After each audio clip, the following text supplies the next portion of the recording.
I'm Frank Darris, America's top insurance lawyer, and today we're going to talk about how does auto insurance work.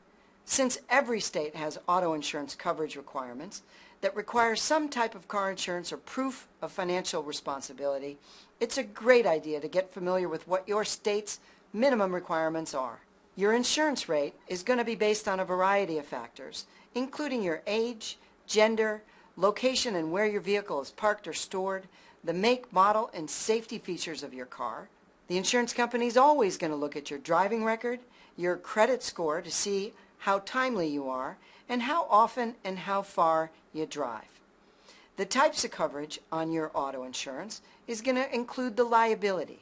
What if you hit somebody? It pays for the accidental bodily injury and property damage to others. The collision pays for the damages to our own car when we get in a wreck.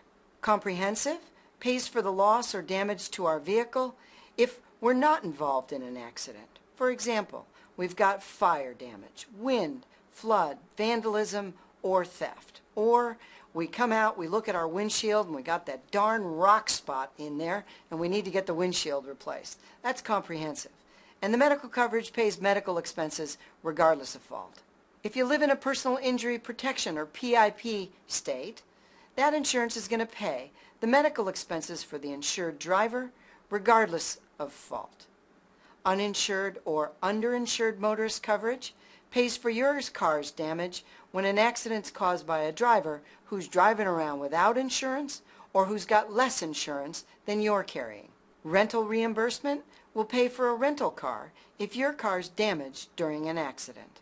Gap insurance. Hey folks, if you're leasing a car, gap insurance is going to pay the difference between what your insurer pays in a total loss and what you owe on the remaining lease. Gap insurance is important if you lease. All auto policies require a deductible. That's what you and I are responsible for paying if we're in an accident.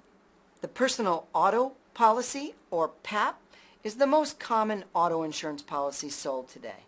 It's written in simple, easy to understand language and typically provides for liability, med pay, uninsured, underinsured motorist coverage, and physical damage protection. I'm Frank Darris, founding partner of Darris Law in Ontario, California.